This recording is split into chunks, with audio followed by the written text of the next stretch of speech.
오늘은 부활에 대한 두 가지 질문이라는 제목으로 함께 하나님 말씀 전하기 원하는데요. 많은 사람들에게 알려져 있던 이팀 켈러 목사님이라는 분이 계시는데, 그분께서 이 기독교의 신앙에 대해서 세 가지 특징이 있다고 말한 글을 제가 본 적이 있습니다. 먼저 첫 번째 기독교 신앙의 특징은 뭐냐면 역사적인 신앙이라는 사실입니다.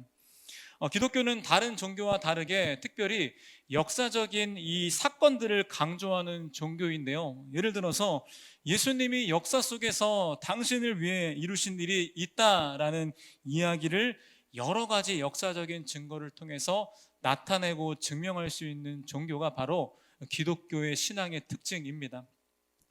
다음으로 기독교의 신앙의 두 번째 특징은 뭐냐면 바로 합리적인 신앙이라는 사실인데요. 이것은 뭐냐면 기독교에서 주장하는 이 복음의 진리의 내용을 우리가 가지고 있는 논리와 이성과 생각으로 생각해 보았을 때에도 기독교는 우리의 이성을 충분히 설득할 수 있다는 사실입니다. 더 나아가서 심지어 기독교는 우리 인생이 가지고 있는 질문들에 대해서 충분히 합리적인 답을 내릴 수 있는 종교가 바로 기독교라고 말하고 있는 것이죠. 그리고 마지막으로 있는 세 번째 기독교 신앙의 특징은 바로 은혜 신앙이라는 사실입니다. 기독교가 역사적인 증거도 충분하고 우리 합리적으로 설득될 수 있음에도 불구하고 기독교에서 말하고 있는 그 사실이 나에게 은혜로 경험되어지지 않는다면 그것은 사실 아무런 의미가 없다는 것이죠. 다시 말해서 기독교는 증거적으로 이성적으로 아는 것에서 멈추면 되는 것이 아니라 반드시 우리의 삶으로 그 은혜를 경험할 수 있어야 된다는 것입니다. 저는 우리의 신앙이 보다 튼튼하게 자라기 위해서 이팀 켈러가 말했던 이 세 가지 특징 모두가 저희에게 필요하다고 생각하는데요. 예를 들어서 어떤 사람이 신앙생활을 하는데 지나치게 이성적인 부분에 집중하여서 역사적 자료와 성경 연구에만 집중하게 된다면 그 사람은 어쩌면 하나님이 우리에게 주기 원하는 은혜적인 측면을 놓치게 될 수 있고 오히려 머리가 커져서 비판적이고 비관적인 그런 신앙인으로 변질되어 버릴 위험이 있을 수 있습니다. 그리고 이와 반대로 너무나 창험하고 은혜를 경험하는 신앙에만 집중하게 된다면 그 사람은 지나치게 감정과 그들의 경험에만 의존하다 보니까 흔들리는 파도처럼 기복이 있는 흔들리는 신앙인의 모습이 될 수도 있다는 것이죠. 예를 들어 저도 너무 감사하게 하나님 안에서 저는 수많은 영적인 체험들을 한 경험이 있습니다. 그리고 이 감정적으로 여러 예배와 집회 안에서 하나님의 은혜를 느끼고 체험한 적도 저는 많이 있습니다. 그런데 여러분, 저는 진짜 연약하여서 그렇게 인생을 바꿀 만한 경험이었음에도 불구하고 시간이 지나고 저의 영적인 침체기가 찾아오니까 제 안에 이런 생각이 들더라고요. 그때 그 경험 진짜였나? 그때 그 체험 진짜 하나님이 나에게 행한 거 맞나? 라는 의심의 마음이 들기 시작했고, 심지어 그 수많은 은혜의 경험들이 시간이 지나니까 오히려 너무나 희미해져서 제 신앙과 제 삶에 큰 영향을 미치지 못하는 현실을 제가 보게 되었다는 것입니다. 그런데 여러분, 너무나 감사하게도 저는 지금까지 믿음이 흔들림에도 불구하고 완전히 넘어지지 않고 믿음을 지키고 있는데, 그 이유가 있다면 저는 은혜의 신앙도 있지만 저에게는 증거의 신앙과 합리적 이성의 신앙도 존재하기 때문입니다. 다시 말하면 저는 예수 그리스도의 십자가의 죽음과 부활을 역사적인 사실로도 믿고 있고, 제가 아무리 고민하고 생각해봤자 제 모든 고민의 결론이 십자가의 복음으로 결정 났기 때문에 제 안에 느껴지지 않는 순간에도, 제 안에 수많은 의심이 찾아오는 순간에도 그 합리적 신앙과 이 증거의 신앙이 저를 붙잡아 주고 있다는 사실이죠. 여러분, 정리해보면 우리의 신앙을 견고하게 세워가기 위해서 하나님의 은혜를 경험하는 체험적인 신앙 너무나 중요합니다. 하지만 그와 동시에 하나님 말씀을 통해서, 그리고 여러 가지 하나님이 살아계심을 증거하는 증거를 통해서 우리의 믿음을 세워나가는 것이 우리에게 너무나 필요하다는 것입니다. 여러분, 오늘은 부활절을 맞아 기독교 신앙에서 가장 중요한 사건인 예수님의 부활 사건에 대해서 함께 나눠보기 원하는데요. 오늘은 특별하게 은혜의 신앙에만 초점을 두는 것이 아니라 이 부활의 사건에 대해서 역사적인 신앙과 합리적인 신앙을 다 동원해서 함께 이 부활 사건에 대해서 생각해 보는 시간을 가졌으면 좋겠습니다. 그렇게 하기 위해서 제가 부활 사건에 대해서 여러분과 함께 이 두 가지 질문을 던져볼 계획인데요. 먼저 첫 번째 질문은 바로 이것입니다. 과연 예수님의 부활이 실제 역사 속에서 일어난 사실인가에 대한 질문을 우리가 함께 던져봤으면 좋겠습니다. 사실 제 생각에는 많은 사람들이 이런 질문을 해봤을 거라 생각합니다. 예수님의 십자가 진짜인가? 예수님 실존 인물인가? 예수님의 부활? 사람의 부활이 말이 돼? 라는 의심들을 해봤을 것 같은데, 과거에는 이런 질문들을 교회에서 하면 아이고 믿음 없는 자식이라는 핍박을 받았기 때문에 아마 그 질문들을 마음 깊숙이 곳에 숨겨놨을 거고, 그것이 아직 해소되지 않은 사람도 있을 거라고 생각합니다. 그런데 오늘은 좀 적나라하게 오픈해서 예수의 부활이 실제 사건인가에 대해서 함께 나눠보는 시간을 갖도록 하겠습니다. 그리고 두 번째 질문인데요, 두 번째 질문은 바로 이것입니다. 과연 이 예수의 부활이 우리에게, 나에게 어떤 의미가 있는가에 대해서 함께 나눠보기 원합니다. 제가 이제 책을 보는 가운데 실제 기사를 접했는데 1969년에 여러분, 지구 역사상 처음으로 닐 암스트롱이라는 사람이 달에 착륙해서 달의 표면을 밟았다고 합니다. 아무런 반응이 없으시죠? 이거는 역사적인 사건이 분명함에도 불구하고 우리와 아무런 상관이 없기 때문에 이 사건이 우리에게 큰 영향을 줄 수는 없는 것이죠. 이와 마찬가지로 아무리 부활 사건이 실제적인 역사의 사건이라는 것을 입증한다 하더라도 그 부활 사건이 나와 아무런 상관이 없다면 그것은 우리에게 큰 의미가 아니라는 것입니다. 그래서 과연 이 부활이 나와 어떤 연관이 있는지, 도대체 이 부활 사건이 어떤 의미를 주기 때문에 기독교에서 그렇게 강조하고 있는지 한번 말씀을 통해서 함께 여러분과 나눠보는 시간을 갖도록 하겠습니다. 그럼 본격적으로 첫 번째 질문을 던지고 답하기 원하는데요. 첫 번째 질문, 예수님의 부활이 과연 실제 역사 속에서 일어난 사실인가에 대한 질문입니다. 모두가 아시겠지만 이 예수님의 부활은 기독교에서 가장 중요한 사건인데요. 왜냐하면 기독교가 본격적으로 시작하게 된 시작점도 어쩌면 예수님의 부활 사건 이후입니다. 여러분, 그리고 만약에 이 예수의 부활이 증명되지 않는다면 이 성경의 이야기가 그저 예수님이 십자가에서 죽고 거기서 이야기가 끝났더라면 사실 우리는 예수님이 진짜 우리의 구원자인지, 예수님이 하나님의 아들인지에 대해서 확증할 수 있는 방법이 단 한 가지도 없다는 사실입니다. 여러분, 그러나 반대로 생각해 보면요, 만약에 예수의 부활이 우리한테 증명될 수 있다면 예수님은 하나님의 아들이요 우리의 구원자라는 것을 확증할 수 있는 증거가 될 수 있습니다. 여러분, 만약에 예수의 부활이 증명될 수 있다면 예수님이 하신 말씀, 그 약속이 모든 것이 다 진짜라는 것이 우리에게 증명될 수도 있다는 겁니다. 더 나아가서 예수의 부활이 증명될 수 있다면 예수님이 하신 말씀처럼 이 성경이 예수님에 대한 모든 증언, 즉 성경이 하나님의 말씀으로 증명될 수 있게 된다는 사실입니다. 그렇기 때문에 이 기독교에서 예수의 부활 사건이 실제로 일어난 사건인지 아닌지에 대한 질문이 너무나 중요하다는 거죠. 그렇다면 여러분, 과연 예수님의 부활은 역사적으로 증명될 수 있을까요? 저는 여러분께 드리고 싶은 말씀은 예수의 부활 사건은 역사적으로 증명될 수 있다고 여러분께 말씀드리고 싶습니다. 물론 이 부활이 과거에 일어난 사건이기 때문에 어떤 사람이 예수의 부활은 무조건 없어 라고 전제를 깔고 역사를 공부하고 고민한다면 답이 나오지 않을 수 있지만, 만약에 여기 계신 여러분이 이 마음을 중간에 두고 역사적 기록과 증거와 모든 것을 통해서 예수의 부활이 사실인지 아닌지를 고민해 본다면 저는 확실하게 말씀드리는 것은 예수의 부활을 증명할 수 있다는 것입니다. 그래서 지금부터 한번 우리가 예수의 부활의 증거에 대해서 함께 나눠볼 건데요. 여러분, 이 증거가 엄청 많은데 그 중에서 정말 줄여서 4가지로 요약해 왔습니다.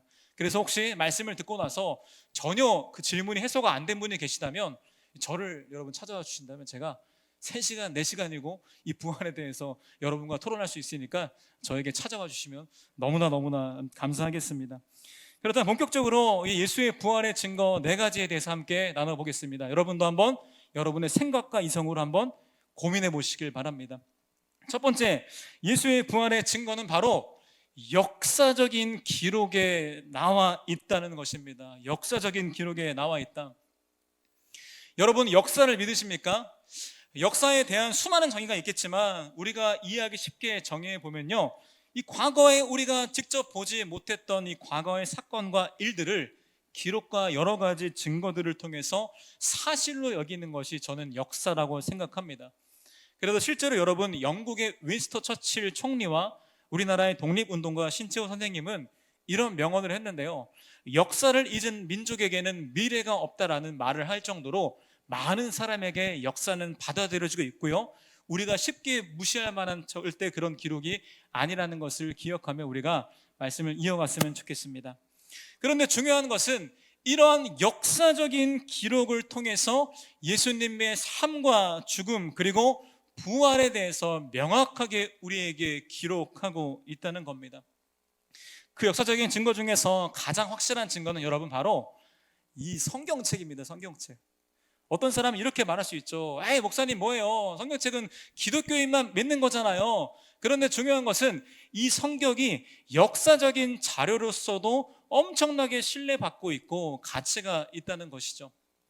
여러분, 보통 역사적 자료의 가치를 따지는 기준을 3가지로 볼 수 있습니다. 첫 번째는 이 역사적 자료의 사본의 개수가 얼만큼인지가 되게 중요합니다. 그런데 중요한 것은 성경의 사본의 개수는 25,000개가 넘습니다. 이것은 우리가 신뢰하고 있는 모든 역사적 자료 중에서 25,000개 이상의 사본을 갖고 있는 자료는 없다고 봐도 무방할 정도로 압도적인 수치가 바로 성경의 사본의 개수라는 거죠. 그리고 두 번째 기준은 이 역사적 자료의 사본의 개수도 중요한데 이 사본의 내용이 얼마나 일치하냐가 중요합니다. 예를 들어 사본이 10개가 있는데 내용이 다 다르다면 그것은 신뢰를 얻을 수 없게 되는 거죠. 그런데 성경은 25,000개의 사본이 있는데 학자들이 연구해 본 결과 내용적인 면에서는 99.5%의 일치성을 보여주고 있다는 거죠. 다시 말하면 어떠한 사본의 내용도 이 원래의 내용을 훼손할 수 없을 만큼 정확한 일치성을 보여주고 있다는 겁니다. 그리고 세 번째 기준은 뭐냐면 바로 이 성경의 사본, 이 역사적 자료의 사본이 쓰여진 시기가 언제이냐가 정말 중요합니다. 여러분, 예를 들어 보겠습니다. 제가 갑자기 필을 받아서 이 김줄기에 대해서 역사적인 자료를 남기고 싶은 마음을 갖게 되었습니다. 그래서 제가 기록하는 거죠. 나 김줄기, 안산 만나교회 목사다. 김줄기는 뛰어난 미남이며 키가 누구시죠? 뛰어난 미남이며 키가 190에 달하는 거인 중에 거인이라고 기록했어요. 여러분이 저를 봤죠? 이거는 사실인가요? 거짓인가요? 물론 미남인 부분은 사실일 수도 있습니다. 그렇지만 190이라는 것 때문에 이게 거짓인 것이 밝혀지게 된 거죠. 그런데 제 기록이 여러분이 살아있을 때 발행되었다면 여러분은 제 기록을 믿지 않고 이 기록은 신뢰를 얻을 수 없었을 것입니다. 그런데 여러분, 중요한 것은 예수님에 대한 이 사본이 기록한 시기가 예수님을 실제로 봤던 사람이 살아있던 시기에 쓰여졌다는 것이죠. 다시 말해 그 기록의 내용이 거짓으로 기록되었더라면 절대로 그 내용의 사본이 퍼져갈 수가 없었고 오히려 사람들이 컴플레인을 걸어서 이 성경이 역사적인 자료로서의 가치를 완전히 잃어버렸을 것입니다. 그러나 이 성경은 그런 모든 역사적 자료의 가치로서 봐도 가장 뛰어난 자료 중에 하나인데 이 성경에서 명확하게 예수님의 삶과 죽음 그리고 부활을 우리에게 증명하고 있다는 사실이죠. 그리고 더 나아가서 이 예수의 부활은 단순히 성경적인 기록뿐만 아니라 다른 비기독교적인 역사적인 증거에도 기록되어 있는데요, 그 중에 가장 유명한 자료를 하나 갖고 왔는데 바로 요세푸스라는 학자가 썼던 유대 고대사에 예수님의 삶과 죽음, 부활이 기록되어 있습니다. 이 요세푸스에 대해 설명해 보자면, 요세푸스는 여러분 기독교인이 아니었습니다. 유대인이지만 기독교인이 아니었고, 이 요세푸스는 그 당시에 로마라는 대제국에 고용되었던 역사학자였습니다. 그런데 재미있는 것은 이 요세푸스가 기록한 예수에 대한 기록을 제가 가지고 왔는데요, 한번 제가 읽어보겠습니다. 화면 띄워주시고요. 예수는 지혜롭고 선한 삶을 살았습니다. 예수는 유대인의 왕으로 여겨져 디베르 황제가 통치하던 시대에 본디오 빌라도에 의해 6월절에 십자가에 못 박혔습니다. 예수의 제자들은 예수가 죽었다고 생각했으며 그 후 3일이 지나자 죽음에서 돌아왔습니다. 예수의 제자들은 도덕적인 삶을 살았고 예수 그리스도를 신으로 경배했습니다. 여러분, 이 기록은 성경의 기록이 아닙니다. 그런데 중요한 것은 성경의 기록과 완전히 일치한 내용이 역사 기록에 기록되어 있다는 거죠. 여러분, 요세푸스는 기독교인이 아니었습니다. 만약 요세푸스가 거짓말로 예수님이 진짜로 쓸만한 이유는 단 하나도 없었다는 거죠. 오히려 요세푸스가 거짓말을 하려고 했으면 그 당시에 예수님에 대한 핍박이 많았기 때문에 유대 리더들이나 로마 사람들에게 잘 보이기 위해서 예수의 부활이 없다라고 기록해야 오히려 이득을 볼 수 있는데, 이 요세푸스는 역사학자로서 보고 들은 사실을 기록하기 때문에 예수의 부활을 기록했다는 것이죠. 여러분, 이것이 바로 예수의 부활의 첫 번째 증거, 역사적 기록에 대한 내용입니다. 다음으로 예수의 부활의 두 번째 증거가 있는데, 그것은 뭐냐면 바로 빈 무덤입니다. 여러분, 빈 무덤, empty tomb, 빈 무덤인데요, 우리 한번 마태복음 28장 6절 말씀을 우리가 한번 같이 읽겠습니다. 시작.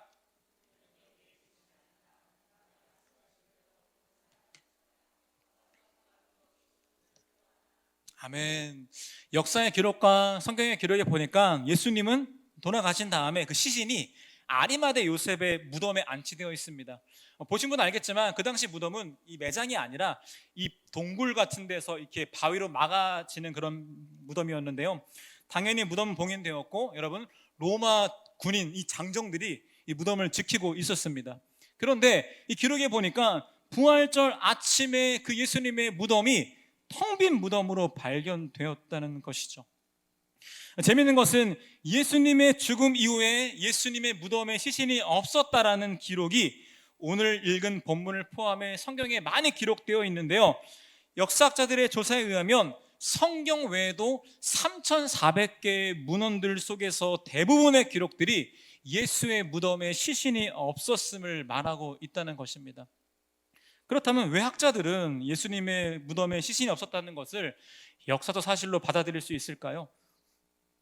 그 이유가 있는데요, 우선 여러분, 그 당시 예수님은 정말 유명인이었습니다. 이스라엘 모든 사람의 관심 받고 있었고, 예수님의 십자가의 사건은 몰래 지하에서 일어난 사건이 아니라 모든 사람이 듣고 보고 알 수 있는 이 한복판에서 일어난 사건인 것을 여러분들이 기억하셔야 됩니다.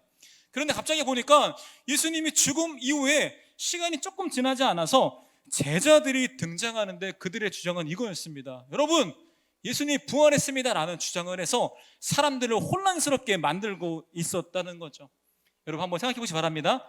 여러분이 유대 리더들이라면 이 예수의 부활에 대한 헛소문을 잠재우는 가장 확실한 방법이 뭔지 아십니까?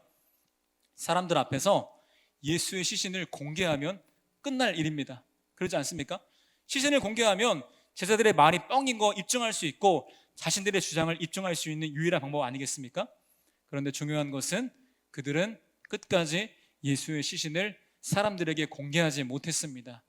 그리고 예수의 적대자들 또한 예수님의 무덤이 비어있음을 인정했는데요, 인정함과 동시에 이렇게 거짓말했습니다. 제자들이 그 무덤에서 시신을 가져갔어요 라고 헛소문을 퍼뜨리기 시작했죠. 여러분, 그런데 그 당시 제자들의 상황은 예수님을 메시아로 기대하다가 십자가의 죽음을 통해서 완전히 도망가고 낙심하고 절망한, 우울증에 걸린 것처럼 눌려있는 그런 상태였습니다. 그들의 마음에는 아무런 소망도 없는 그런 상태였죠. 그런데 그런 제자들이 이 로마의 장정들을 다 싸워 이기고 이 바위를 굴려서 시신을 가져갔다라는 말은 더 우리의 이성으로 납득하기가 어렵다는 것입니다. 그래서 예수의 빈 무덤, 이것이 바로 예수의 부활의 두 번째 증거가 될 수 있다는 것입니다. 다음으로 세 번째 예수님의 부활의 역사적 증거인데요. 이 세 번째 증거가 학자들이 말하는 가장 확실한 예수의 부활의 증거 중에 하나라고 저는 생각합니다.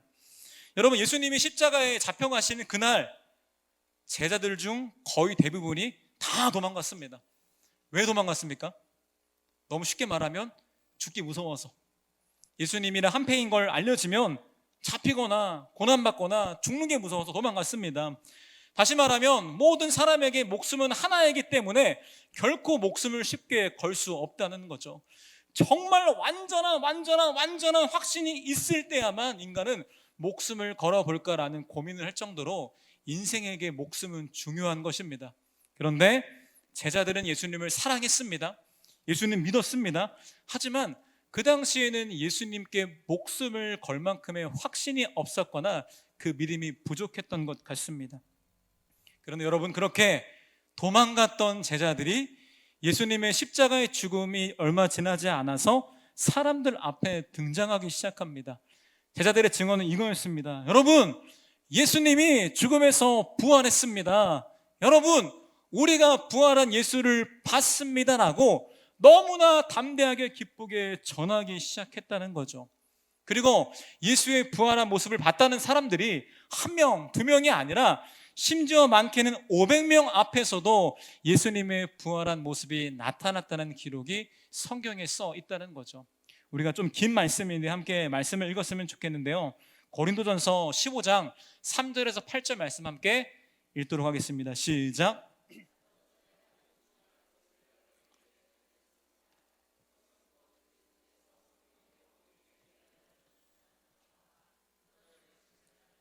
성경대로 사흘날에 살아나셨다는 것과 게바에게 나타나시고 다음에 12제자에게 나타나셨다고 하는 것입니다. 그 후에 그리스도께서는 한 번에 500명이 넘는 형제 자매들에게 나타나셨는데 그 가운데 더러는 세상을 떠났지만 대다수는 지금도 살아 있습니다. 다음에 야고보에게 나타나시고 그 다음에 모든 사도들에게 나타나셨습니다. 그런데 맨 나중에 다리 찾지 못하여 난자와 같은 나에게도 나타나셨습니다. 아멘. 여러분, 그렇게 도망갔던 제자들이 예수의 부활을 경험했다라는 주장한 후에 제자들 중 거의 대부분이 예수의 부활을 전하다가 목숨을 잃게 됩니다. 그 중에 특별한 사람이 바로 예수의 친동생이었던 야고보였는데요. 여러분, 예수님의 이 친가족들은 예수님을 처음에 메시아로 믿지 않았습니다. 오히려 예수님을 조롱하기도 했고요. 예수님에 대해서 아유 미친년이라고 뭐라 할 만큼 예수님을 메시아로 믿지 않았다는 거죠. 어찌 보면 당연한 반응이겠죠. 그런데 그 동생 중에 한 명의 야고보가 부활한 예수를 직접 보게 된 겁니다.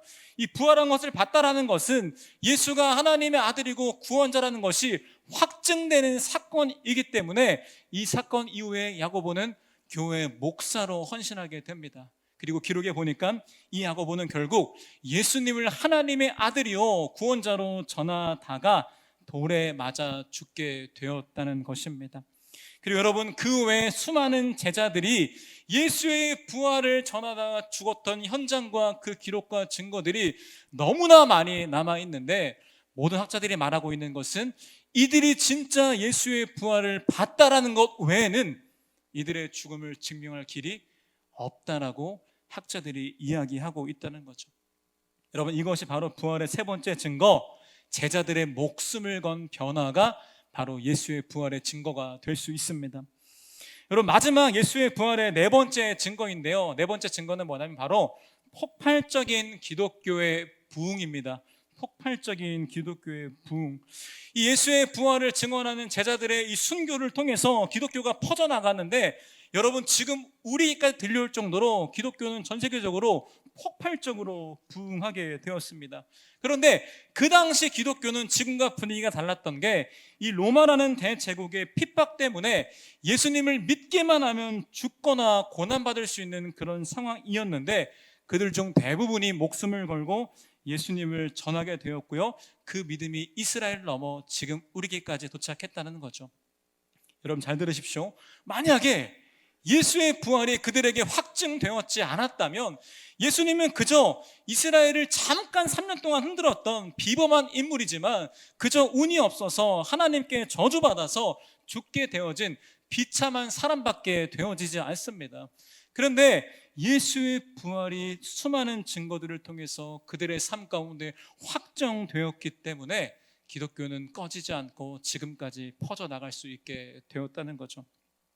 이 저명한 신학자 앤드류 라이트가 이렇게 얘기했는데요, 역사학자로서 예수님이 무덤에서 일어나 부활하지 않았다면 초기 기독교의 부흥을 설명할 수 있는 방법이 없다라고 이야기했다는 거죠. 여러분, 정리해 보겠습니다. 우리의 마음을 중간에 두고 역사적 증거와 우리의 합리적 이성으로 고민해 본다면 예수의 부활은 증명될 수 있습니다. 그리고 그 증거들이 억지스러운 것이 아니라 우리의 이성과 수많은 증거들로 확증될 수 있다는 증거인 것이죠. 여러분, 예수님의 부활은 역사적인 사건입니다. 꼭 한번 여러분이 고민해 보시고 그 부활의 사건을 사실로서 먼저 여러분 마음에 받아들이게 되기를 진심으로 축복합니다. 다음으로 부활에 대한 두 번째 질문으로 넘어가기 원하는데요, 두 번째 질문 바로 이것입니다. 뭐냐면 예수님의 부활이 우리에게 어떤 의미가 있는가에 대한 질문이죠. 아까도 언급했듯이 이 수많은 역사적 증거들이 예수의 부활을 우리에게 입증해 주고 있습니다. 그런데 중요한 것은 그 부활 사건이 진짜나 하더라도 그 사건이 나와 아무런 상관이 없다면 그 부활이 나에게 어떤 의미가 있겠습니까? 그런데 중요한 것은 이 예수 그리스도의 부활은 역사적인 사건이 될 뿐만 아니라 우리의 인생을 송두리째 바꿔버릴 만큼의 우리에게 큰 의미를 주고 있는데요, 왜냐하면 바로 예수님의 이 부활 사건이 바로 우리를 위한 사건이었기 때문입니다. 그렇다면 예수님의 부활이 도대체 우리에게 어떤 의미를 가져다 줄까요? 바로 한 가지 의미를 가져다 줄 수 있는데요, 그것은 이 예수의 부활 사건이 소망 없는 우리의 인생 가운데 유일한 소망을 줄 수 있는 사건이라는 사실이죠. 여러분, 제가 좀 철학적인 질문을 좀 드리기 원하는데요. 여러분, 죄송합니다. 여러분, 인생이 뭐라고 생각하세요? 인생? 이런 질문 해본 적 없으십니까? 제가 이런 질문하면 항상 저희 엄마는 인자와 생자가 합치면 인생이지 이렇게 말씀하시는데, 그런 거 말고 진짜 인생에 대해 한번 고민해 본 적 있으십니까? 여러분, 저는 인생에 대해 고민해 본 적이 많이 있는데요, 아마 여러분이 지금 행복한 시간을 겪고 있다면 인생에 대해서 인생은 행복하지, 좋지 라고 평가하실 것 같습니다. 혹은 어떤 사람은 인생에 대해서 어려운 시기라면 인생은 쓰다, 인생 어렵다라고 평가할 수도 있겠죠. 그런데 중요한 것은 조금만 거리를 둬서 객관적 시각으로 인간의 인생에 대해서 평가해 본다면 저는 결코 인생에 대해서 희망적으로 평가할 수 없을 것 같습니다. 오히려 절망에 가까운 것이 인생이라고 생각합니다.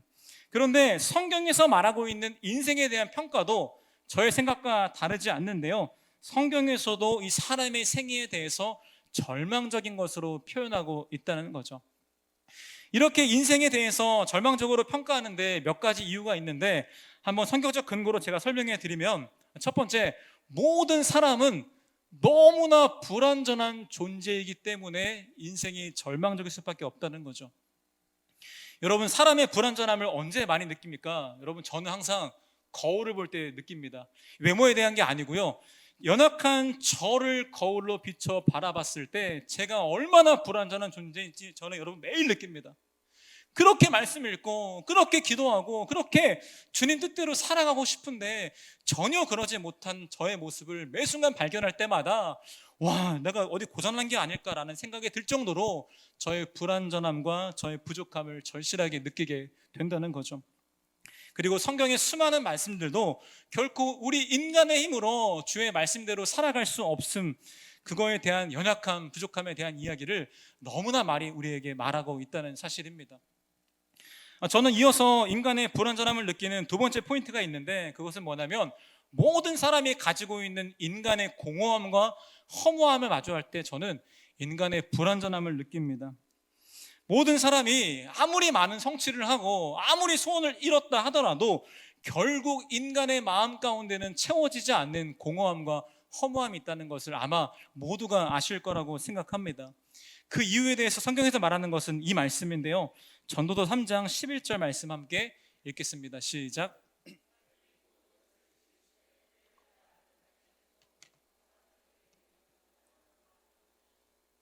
아멘. 여러분, 인간은 본능적으로 영혼을 사모하는 마음이 있습니다.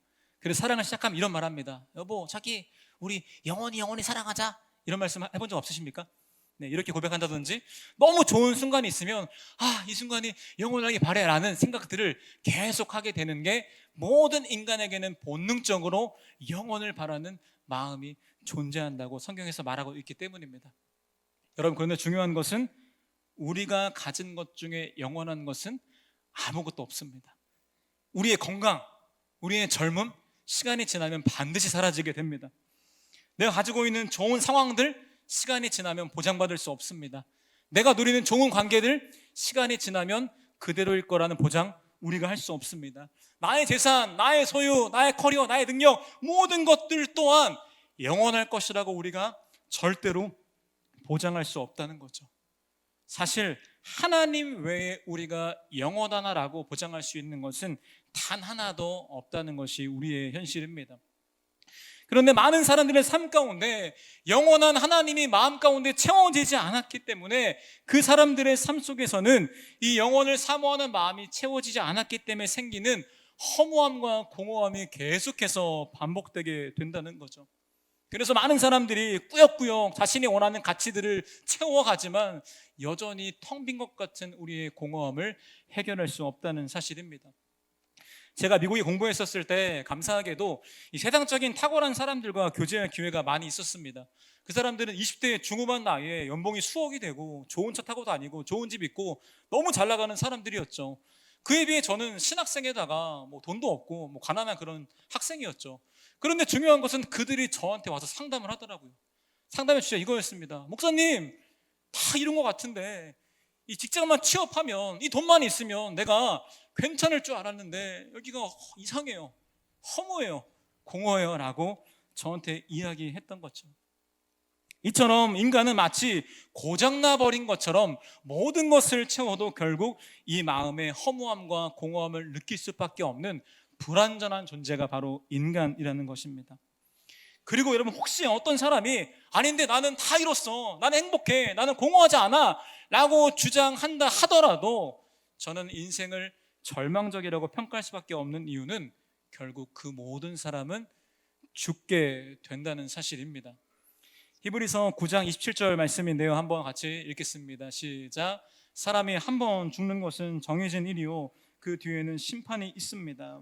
여러분, 하나님께서 사람의 인생의 죽음을 결정해 놓으셨습니다.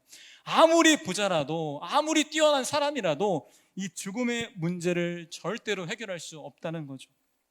여러분, 이게 바로 우리가 살아가는 인생의 객관적인 모습입니다.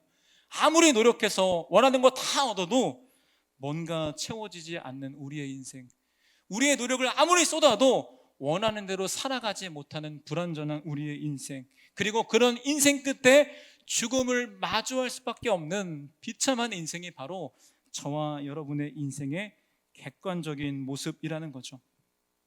그런데 여러분, 이렇게 절망적인 우리의 인생 가운데 이 반전의 사건이 일어나게 되는데요, 여러분, 그 반전의 사건이 바로 예수님의 부활 사건입니다. 여러분, 예수님께서는 이렇게 절망적인 우리를 구원하기 위해서 이 땅 가운데 먼저 찾아오셨습니다. 그리고 예수님께서는 우리가 결코 살아갈 수 없는 완전한 삶을 우리 대신 살아주셨습니다. 그리고 예수님께서는 우리가 마땅히 받아야 할 죄와 죽음과 저주의 모든 문제들을 대신 짊어지시고 십자가에서 죽어주셨다는 사실입니다. 그리고 예수님께서는 그저 죽음에서 머문 것이 아니라 죽음에서 부활하심을 통해서 우리를 향한 모든 자신의 약속을 확증해 주셨다는 사실입니다. 오늘 함께 읽었던 마태복음 28장 마지막 20절에 이 부활하신 예수님이 우리에게 하신 구체적인 약속이 기록되어 있는데요, 우리 한번 같이 읽어보겠습니다. 시작. 보아라, 내가 세상 끝날까지 항상 너희와 함께 있을 것이다. 아멘. 예수님이 부활을 통해서 자신의 약속을 확정하신 다음에 우리에게 이렇게 말하고 있는 거죠. 사랑하는 아들아, 사랑하는 딸아, 내가 너와 영원히 함께 있을 거야. 너가 아무리 흔들리고 넘어지더라도 네가 영원한 생명, 하나님 나라를 누리기까지 내가 너를 포기하지 않고 너를 인도해 줄 거야 라는 약속을 이 부활의 보증을 통해서 우리에게 말씀하고 있다는 거죠. 여러분, 다시 말해서 예수 그리스도의 부활 사건은 우리를 향한 주님의 모든 약속이 반드시 이루어질 것이라는 보장의 사건이라는 겁니다. 그래서 우리는 예수 그리스도의 부활 사건 때문에 우리를 향한 주님의 약속이 일시적이거나 흔들리는 것이 아니라 영원히 굳건하게 있을 것을 우리가 확신할 수 있게 되는 거죠. 여러분, 제 표정을 보니까 이 부활에 대해서 너무 많이 들어봐서 별로 체감이 되지 않는 것 같은데, 여러분 한번 다시 고민해 보시기 바랍니다. 이 예수의 부활 사건의 약속은 여러분 정말로 엄청난 사건입니다. 우리가 아무리 연약해 흔들리고 넘어지고 쓰러져도 내가 너와 세상 끝날까지 함께 해 줄게, 내가 너를 천국까지 인도해 줄게 라는 이 약속의 보장이 부활을 통해 되었다는 것은 여러분 정말로 엄청난 사건이라는 거죠. 그리고 중요한 것은 이 부활을 우리가 진짜 믿는다면 반드시 이 부활의 소망은 우리의 현재의 삶에 영향을 줄 수밖에 없다는 겁니다. 부활을 통해서 우리의 삶 가운데 영원한 주님의 나라가 보장된다는 것을 믿게 되었는데, 이 부활을 통해서 주님이 언제나 나와 함께 한다는 걸 믿게 되었는데 어떻게 우리의 삶이 이전과 똑같을 수 있겠습니까? 여러분이 아직 와닿지 않은 것 같아서 제가 이 상황을 여러분께 얘기 드리려고 한 가지 삶의 예화를 제가 준비해 왔습니다. 저는 몇 년 전에 친한 동생이 저에게 어떤 물건을 추천했는데, 그 물건이 뭐냐면 애플사에서 판매하고 있는 에어팟 무선 이어폰을 추천받게 되었습니다. 그런데 이 에어팟 가격이 여러분 그 당시에 거의 30만 원에 육박한 고가의 물건이었죠. 제가 수입이 있긴 있었지만 부담이 돼서 고민하고 있는데 친한 동생이 하도 설득하길래 샀습니다. 그런데 비싼 거니까 못 쓰겠더라고, 제가 이거를. 왜냐면 쓰다가 망가지면 어떡하지?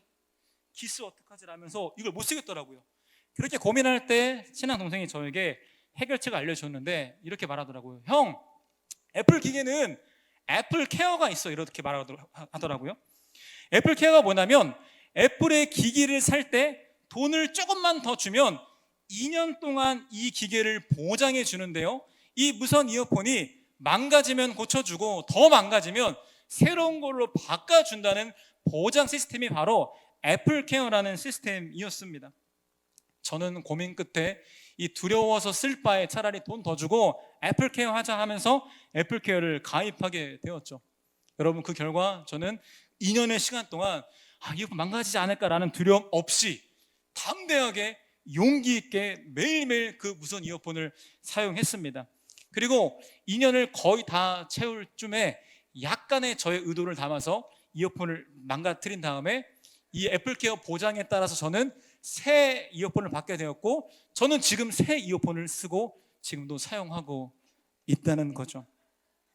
여러분, 우리에게 예수님의 부활을 통해서 주어진 약속의 보장이 바로 이 애플 케어와 비슷하다는 것입니다. 우리는 예수님의 부활을 통해서 애플 케어가 아니라 예수 케어를 보장받게 되었다는 거죠.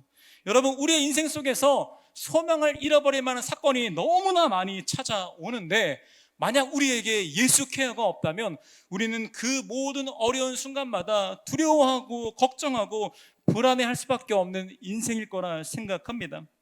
그러나 이런 우리의 삶 속에 애플 케어처럼 예수의 부활을 통해 보장된 예수 케어가 있다면 우리는 결코 소망을 잃지 않을 수 있게 되어지는 거죠.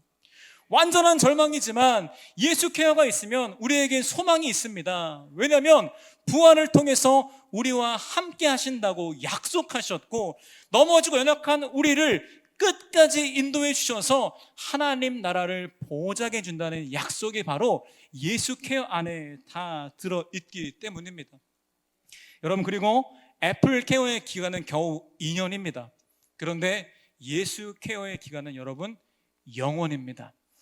애플 케어 혜택을 보려면 돈을 좀 더 내야 됩니다.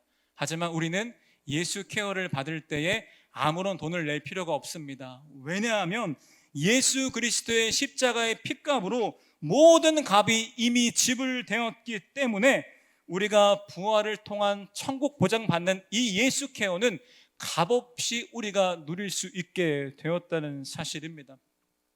여러분, 감정으로 예수 케어가 진짠가라는 의심이 들 때면 우리가 뭘 해야 될까요? 예수 그리스도의 부활의 사건을 바라봐야 하고 말씀의 약속을 바라봐야 합니다. 우리의 감정이 아니라 그 부활의 사건을 약속으로 받아들일 때에 이 순간에도 주님이 나와 함께 하시구나, 내가 느끼지 못해도 주님이 여기 계시구나라는 확증을 얻을 수 있게 되고, 넘어지고 연약한 우리지만 우리가 부활 사건을 묵상하고 바라볼 때 우리를 끝까지 보존해 주신다는 하나님의 약속을 받을 수 있게 된다는 거죠. 사랑하는 여러분, 이 부활을 통해 보장되어진 예수 케어에 가입하셨습니까? 혹시 하지 않았다면 오늘 꼭 예수 케어에 가입하시는 시간이 되었으면 좋겠습니다. 그렇게 우리의 인생 가운데 위기가 찾아올 때 좌절하고 절망하고 포기하지 않고 부활로 인해 확증된 예수 케어를 사용하며 우리가 소망을 붙들 때 그 소망이 우리의 현재의 삶 가운데 놀라운 변화를 보장해 줄 거라고 저는 생각합니다. 여러분, 결론의 말씀 드리겠습니다. 반주해 주시고요. 사랑하는 여러분, 혹시 지금 여러분의 삶 가운데 혹은 과거의 삶 가운데 여러분의 계획이 실패하고 여러분의 소망이 다 끊어진 시기를 경험한 적이 있지 않습니까?